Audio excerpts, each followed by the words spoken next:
বিষয়ববীয়াসকল, মাতৃগোটৰ বিষয়ববীয়াসকল আৰু মোৰ পিতৃ মাতৃ তুল্য অভিভাৱক অভিভাৱিকাসকল আৰু মোৰ মৰমৰ বন্ধু বান্ধৱীসকল তথা ভাইটি ভণ্টিসকল, মই সাগৰিকা দাস, এই বিদ্যালয়ৰ নৱম শ্ৰেণীৰ ছাত্ৰী। মই আজি ইয়াত যোৱাকালিৰ প্ৰতিবেদনখন পাঠ কৰিবলৈ ওলাইছোঁ। আজি ইংৰাজী 6/2/2025 তাৰিখে 8:45 চাফাই কাম আৰম্ভ কৰা হ'ল। 9 বজাত প্ৰাৰ্থনা বেল মৰাৰ লগে লগে সকলো ছাত্ৰ ছাত্ৰী হাত মুখ ধুই শাৰী পাতিলে। সাধাৰণ সম্পাদকৰ দ্বাৰা পেডিল দিয়া হ'ল আৰু ওমকাৰ ধ্বনিৰে প্ৰাৰ্থনা সভা অনুষ্ঠান আৰম্ভ কৰা হ'ল। প্ৰাৰ্থনা শেষ হোৱাৰ পাছত 1 মিনিট মৌন প্ৰাৰ্থনা কৰা হয় আৰু ইয়াৰ পিছতেই যোৱা পাঠসভাৰ প্ৰতিবেদন পাঠ কৰা হয়। প্ৰতিবেদন পাঠ কৰাৰ পিছতে 8ম শ্ৰেণীৰ সিদ্ধাৰ্থ বৰুৱাই দিনটোৰ তাৎপৰ্য কয়। মহল্লোকৰ বাণী কয় 6ষ্ঠ শ্ৰেণীৰ ছাত্ৰ অনুৰাগ কাশ্যপ বৰাই। কুইজ সোধে 7ম শ্ৰেণীৰ ছাত্ৰী প্ৰণামী শইকীয়াই। বাতৰিৰ শিৰোনাম পাঠ কৰে 8ম শ্ৰেণীৰ ছাত্ৰী দীপশিখা বৰুৱাই। এটা বিষয়ৰ ওপৰত বক্তৃতা আগবঢ়াই 9ম শ্ৰেণীৰ ছাত্ৰী দীপামণি পেগুৰি আৰু এটি সুন্দৰ গীত পৰিৱেশন কৰে 6ষ্ঠ শ্ৰেণীৰ ছাত্ৰী প্ৰত্যাশা মুদৈয়ে। ইয়াৰ পিছতেই এজন ছাত্ৰৰ দ্বাৰা সংকল্প গ্ৰহণ কৰি ৰাষ্ট্ৰীয় সংগীতেৰে প্ৰাৰ্থনা সভা অনুষ্ঠান সমাপ্ত কৰা হয় আৰু সকলো ছাত্ৰ ছাত্ৰী শাৰী পাতি নিজ নিজ শ্ৰেণীকোঠাত প্ৰৱেশ কৰে। ধন্যবাদ। নমস্কাৰ, মোৰ নাম শ্ৰী সিদ্ধাৰ্থ বৰুৱা। মই এই বিদ্যালয়ৰ 8ম শ্ৰেণীৰ ছাত্ৰ। আজি পাঠসভাত মই আজিৰ দিনটোৰ তাৎপৰ্যৰ বিষয়ে ক'বলৈ আহিছোঁ। আজি অসমীয়া লেখেৰে মাঘ মাহৰ 24 তাৰিখ 1432 ভাস্কৰাব্দ 1946 576 শংকৰাব্দ শুক্ৰবাৰ। আজিৰ দিনটো গ্ৰেগৰিয়ান বৰ্ষ অনুসাৰে বছৰৰ 38তম দিন। বছৰটো শেষ হ'বলৈ আজিৰ দিনৰ পৰা মুঠ 327টা দিন আছে আৰু ইংৰাজী 7 ফেব্ৰুৱাৰী 2025 চন। ইতিহাসত আজিৰ দিনটোৰ উল্লেখযোগ্য ঘটনাৱলীসমূহ হ'ল অসম চৰকাৰৰ শিক্ষা বিভাগে অনুষ্ঠিত কৰা এই বৰ্ষৰ গুণোৎসৱৰ 3য় পৰ্যায়ত আজি বহিমূল্যায়নৰ 3য় দিন। 1812 চনৰ আজিৰ তাৰিখতে বিশ্ববিখ্যাত লেখক চাৰ্লছ ডিকেন্সৰ জন্ম হৈছিল।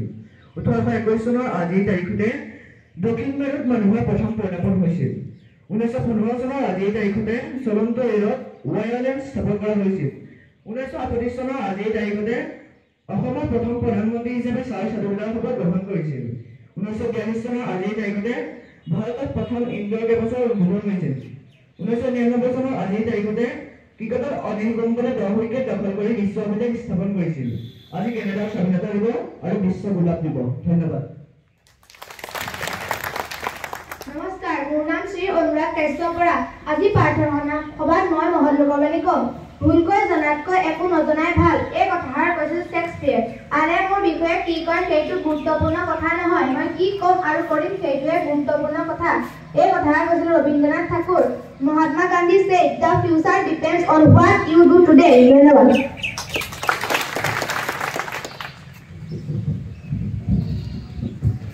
নমস্কাৰ, মোৰ নাম শ্ৰীমতী প্ৰণালী শইকীয়া। মই 7ম শ্ৰেণীৰ ছাত্ৰী।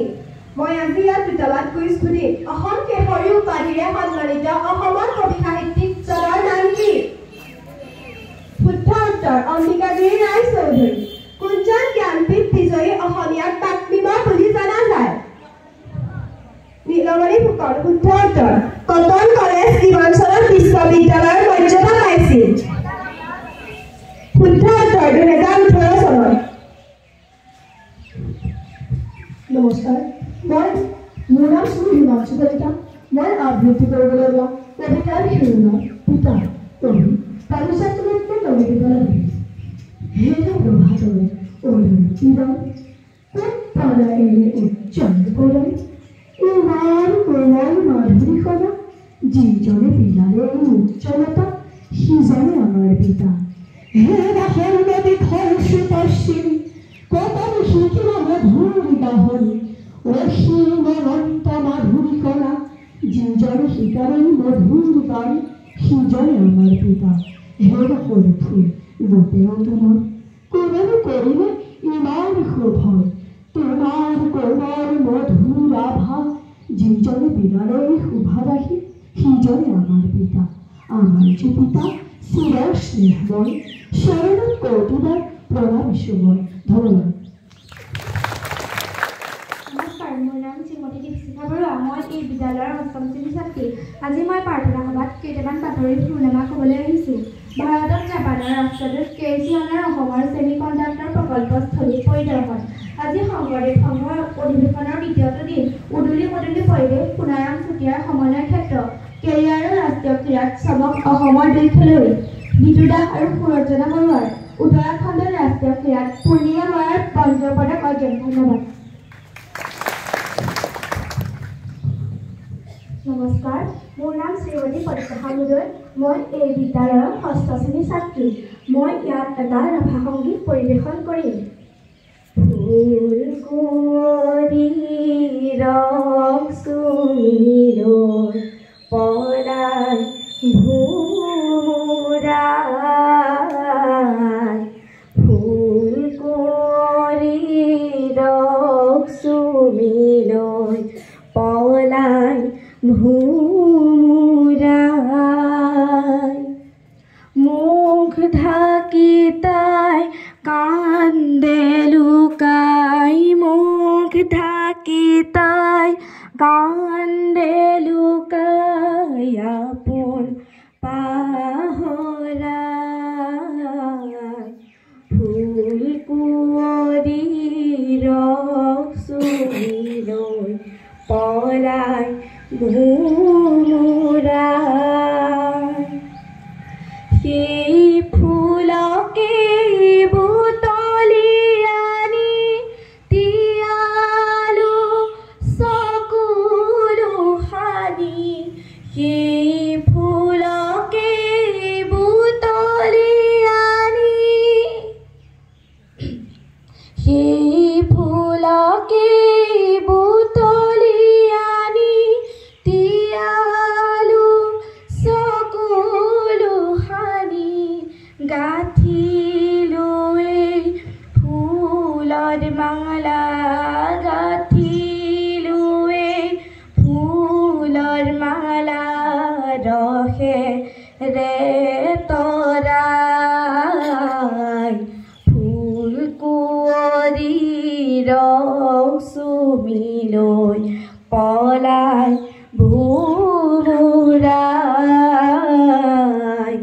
পলাই ভোমোৰাই, পলাই ভোমোৰাই। ধন্যবাদ। Hello everyone, good morning. My name is Deepamani Begu. I read in class 9. Now I am going to talk about Nelson Mandela.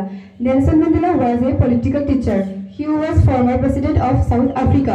He was born on 18 July 1918. He fought against the racial discrimination. When Mandela started attending the University of Law in Johannesburg, he was the only black student in the entire university. In 1999, he was selected as the first black president of Africa. He was an advocate of human rights and brought peace and stability to his country. In South Africa, he is also known as Father of the Nation.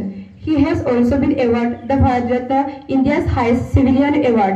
He was one of the greatest leaders in the world. Thank you. এতিয়া সংকল্পলৈ সকলোকে অনুৰোধ জনাইছো। এইখন আমাৰ বিদ্যালয়, বিদ্যালয়খন আমাৰ আপোন। আমি সদায় বিদ্যালয়লৈ আহিম, বিদ্যালয়খন চাফ চিকুণ কৰি ৰাখিম। আমি বিদ্যালয়ৰ নীতি নিয়ম মানি চলিম। আমি ছাত্ৰ ছাত্ৰীসকল দেশৰ ভৱিষ্যত নাগৰিক। আমি দেশৰ সন্মান অটুট ৰাখিবলৈ চেষ্টাৰ পথত অগ্ৰসৰ হ'ম বুলি সংকল্প ল'লোঁ।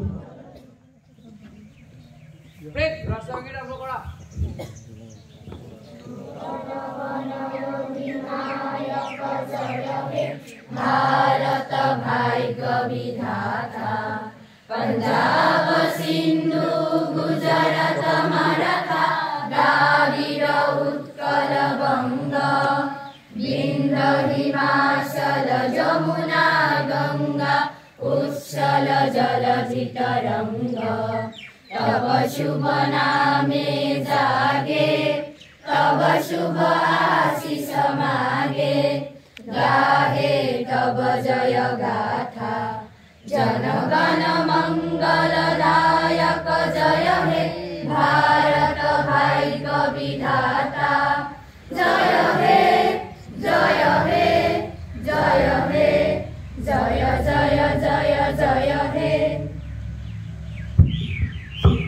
পদসভাত অংশগ্ৰহণ কৰা সৰুটিলৈকে শ্ৰদ্ধা কৃতজ্ঞতা ধন্যবাদ জ্ঞাপন কৰিছোঁ। আমাৰ মাজত উপস্থিত হোৱা সন্মানীয় বহু নীলাক মহিলাৰ ছাত্ৰ ছাত্ৰীসকলক উদ্দেশ্যে শুভেচ্ছামূলক বক্তব্য প্ৰদান কৰিবৰ বাবে বিনম্ৰতাৰে অনুৰোধ জনাইছোঁ। সুপ্ৰভাত, গুড মৰ্ণিং সকলোলৈকে। ভয় লাগিছে নেকি তোমালোকৰ ষ্টুডেণ্টসকলৰ? নাই লগা? সঁচাকৈ কোৱাচোন, লাগিছে নেকি ভয়? নাই লগা? আমি যেতিয়া মেট্ৰিক দিব গৈছিলোঁ, যেতিয়া আমাৰ এক্সটাৰ্নেল আহে বুলি কয়, আমি কিন্তু বহুত ভয় খাইছিলোঁ। তোমালোক একদম ডেয়াৰ ডেভিল। ভাল কথা, ভয় খাব নালাগে দেই। মই Shri Janardan Das, assistant general manager industry and commerce department, year DICC, district industry and commerce centre, Majuli. মাজুলীত মোৰ এই কাৰ্যকালৰ ৩য় বছৰ চলি আছে। এই ৩য় বছৰৰ ৩য় গুণোৎসৱৰ আজি এই শ্ৰীলুইত হাই স্কুলত আজি মই উপস্থিত হৈছোঁ। খুব ভাল লাগিছে, বহুত আপ্লুত হৈছোঁ মই মানে এই গেডাৰিংখিনি দেখি। ষ্টুডেণ্ট আছে, শিক্ষকসকলো আছে, ঠিকেই আছে, কিন্তু কমিউনিটি ছাপৰ্ট যিটো এই ৰাইজসকল যে আহিছে, সেইটো এটা বহুত এনকাৰেজেবল। স্কুলখনৰ গ্ৰথৰ ক্ষেত্ৰত, এডুকেশ্যন কোৱালিটি অফ এডুকেশ্যনৰ ক্ষেত্ৰত এই পাব্লিক কমিউনিটিৰ পাৰ্টিচিপেশ্যনটো আটাইতকৈ ইম্পৰ্টেঞ্চ কথা। আপোনালোকৰ ল'ৰা ছোৱালী যে ইয়াত পঢ়িছে, শিক্ষকসকলে কি পঢ়াইছে, কিবা কেনেকৈ পঢ়াইছে, সেইখিনিতো আপোনালোকে ন'টিচ কৰিছে, আপোনালোকে এড্ৰেছ কৰিছে। সেইকাৰণে ইয়াতে মই ভাবোঁ মাজুলীটো যেতিয়া যোৰহাটৰ লগত আছিলে, যোৰহাটৰ যিটো মানে লিটাৰেচি ৰেটটো মানে গ্ৰাফডাল মাজুলীয়ে বহুত ওপৰত ৰাখি দিছিলে। সেইকাৰণে ইয়াত বহুত পটেঞ্চিয়েল আছে। মানে আমি ইণ্ডাষ্ট্ৰীৰ কাৰণে অকণমান ইণ্ডাষ্ট্ৰীৰ কথা যাওঁ, যেতিয়া আমি চাওঁ মাজুলীত মানে একদম মানে হাৰ্বেল মানে ফাৰ্টিলাইজাৰ ব্যৱহাৰ নকৰাকৈ অৰ্গেনিক ইয়াতে ফাৰ্মিং হয়। ফিচাৰী ছেক্টৰটোত বহুত প্ৰস্পেক্ট আছে। এইখিনিও আমাক যথেষ্ট সহায় কৰে। আমি মানে মই অকণমান কি আমাৰ ছাবজেক্টৰ মানে আমি যিটো ছাবজেক্টত কৰোঁ তাৰ অকণমান আভাস দিব গৈছোঁ। এডভান্টেজ আছাম 2.0 অহা 24-25 ফেব্ৰুৱাৰীত গুৱাহাটীত মানে অনুষ্ঠিত হ'ব। এডভান্টেজ আছামৰ উদ্দেশ্যটো হৈছে ইনভেষ্টৰক আনি আমাৰ ইকনমিকটোত ইণ্ডাষ্ট্ৰিয়েলাইজেশ্যন কৰি কেনেকৈ আপগ্ৰেড কৰিব পাৰে তাৰ এটা ব্যৱস্থা কৰাৰ কাৰণে মুখ্যমন্ত্ৰীয়ে এটা পদক্ষেপ লৈছে। আমি যেতিয়া আজি 3 দিনমান মই এই গুণোৎসৱ কৰি যেতিয়া আকৌ যাওঁ DC ছাৰৰ লগত, আমি এই মাজুলীৰ পটেঞ্চিয়েলিটিৰ ওপৰত, মাজুলীৰ যিখিনি প্ৰডাকশ্যন হয়, সৰিয়হৰ পৰা ধৰি যিখিনি হয়, সেইখিনিৰ ওপৰত আমি এটা হেৰি কৰি অহা কালিলৈ আকৌ লখিমপুৰত এটা ইয়াত মাজুলীৰ পটেঞ্চিয়েলিটিৰ ওপৰত এটা প্ৰেজেণ্টেশ্যন হ'ব। মানে এটা ক্লাব কৰিছে লখিমপুৰ, ধেমাজি আৰু মাজুলী 3খন ডিষ্ট্ৰিক্টত গাৰ্জেন মিনিষ্টাৰ শ্বেয়াৰ কৰিব, আৰু তাতে আমাৰ মাজুলীৰ পৰা ৰিপ্ৰেজেণ্ট কৰিব মাজুলীৰ এণ্টাৰপ্ৰিনাৰ কেইজন। মানে ইয়াতো আছে এণ্টাৰপ্ৰিনাৰ, যি নহওক সেই ক্ষেত্ৰত ক'বলৈ গৈছোঁ মাজুলীত যথেষ্ট টুৰিজিম ছেক্টৰত আছে, ফিচাৰী ছেক্টৰত আছে, এগ্ৰিকালচাৰ ছেক্টৰ আছে।